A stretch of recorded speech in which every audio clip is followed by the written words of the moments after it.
Good day and welcome back to another DBZ Dokkan Battle video. In this video we're going to be taking a look at Heartless, Destruction, Buu, Kid, and his Super Extreme Z Awakening that has come to DBZ Dokkan Battle Global and JP. So he is a all types key plus 3 HP and defense of 50% and raises attack by 80% depending on the amount of HP remaining. He causes immense damage to the enemy and lowers their defense on a super attack. In terms of his passive skill, he has attack and defense of 150% with a 20% crit chance and 20% damage reduction. He gains 250% when performing a super attack. When HP is 70% or more, he gives all allies key plus 2 attack and defense of 50% with an additional 1 key and 10% attack and defense for super class allies, and an additional 2 key and 20% attack and defense for extreme class allies. This means he's a 60% super class or a 70% extreme class lead support above 70% health. When below 70% health, he gives all allies key plus 1 attack and defense of 30%. You're given an additional key plus 1 for super class and an additional key plus 1 and 20% attack and defense for extreme class. So he drops to a 30% super support and a 50% extreme support when he's below 70%. He gets an additional crit chance of 20% and damage reduction of 20%, up to 40% for both, every time he receives an attack 2 times in battle.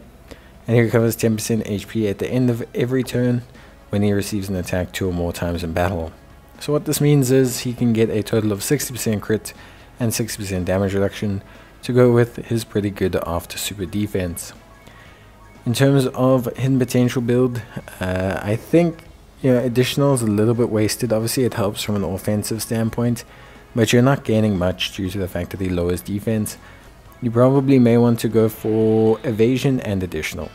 You can decide which one you prioritize. Evasion will help him in certain situations where he needs to maybe dodge attacks before he supers, but additionals will help him a lot in the situation where he's able to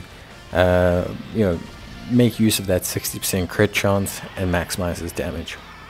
Margin, Brutal Beatdown, More Than Meets the Eye, Big Bad Bosses, Infinite Regen, Fierce Battle, and The Wall Standing Tall as his link sets. And he's on Accelerated Battle, Artificial Life Forms, Battle of Fate, Legendary Existence, Martian Buu Saga, Margin Power, Planetary Destruction, Res Warriors, Storied Figures, Sworn Enemies, Transformation Booster, and Worldwide Chaos. As with most Margin Buu units, he's very link set dependent. So having things active like Margin Power, Infinite Regen, Wall Standing Tall, Big Bad Bosses, these are going to dramatically change how he does his unit compared to other units. He's a very link-centric unit. Fortunately for him, he shares all the crucial links with his good friend Buuhan.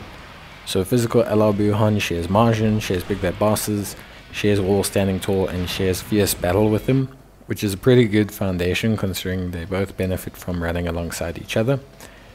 And he can also obviously get Infinite Regen pretty easily from any unit that kind of pops up on the Margin Power team. Now I will say, for me, depending on the event, but it feels like he's the kind of unit you want to let get hit early on or keep out of harm's way.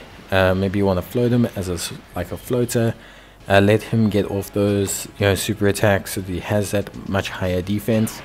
The 250% defense kicks in a lot. Like you're gonna see 130k here on a 55% Buu, but after he supers, that jumps up a lot. Like that goes up to well over 500k. It's a very big jump in terms of defense. So what I mean is, functionally using him as a floating support, potentially allowing him to just get hit a couple times, build up that damage reduction, will then enable him to sit in the second slot alongside Buuhan once you transform him. So there is really good synergy from that front. Obviously I think Kid Buu, the big time support function, is something you can't, it's huge value.